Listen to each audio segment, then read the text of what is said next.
what I think is the greatest need is sort of a meta perspective, I guess. There's this huge need to raise awareness of understanding social transformation to sustainability as a transgressive learning process or as a learning process.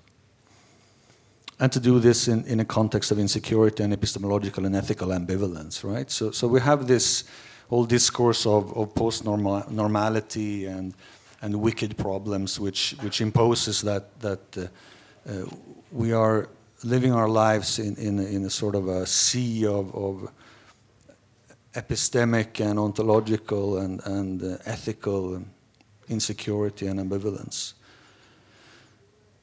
So of course, when things get shaky for us, we sort of run to a safe haven or a safe ground and search for something stable. And I think that we need to fight that urge.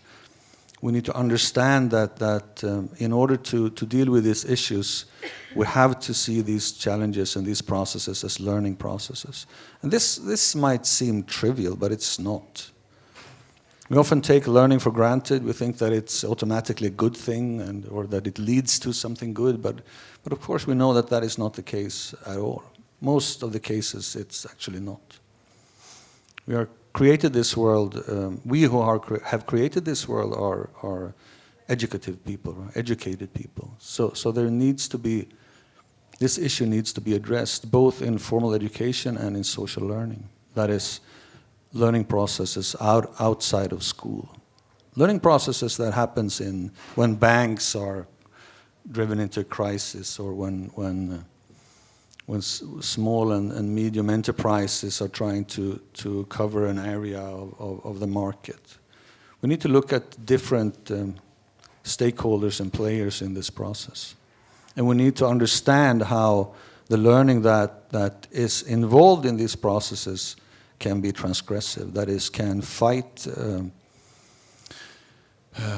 taken for granted power structures, authorities, and so forth. From working in interdisciplinary higher education and research since, I guess, the late 90s, it seems as if they think that if you just push a lot of people from different perspectives in the same room, something magical will happen. Well, it doesn't actually.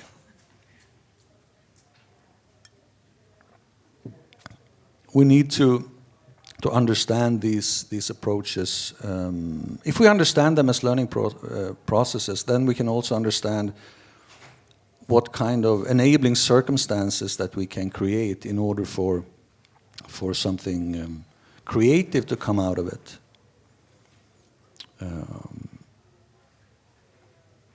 So it's no longer a matter of applied research. It's no longer a matter of looking at research or education and learning as an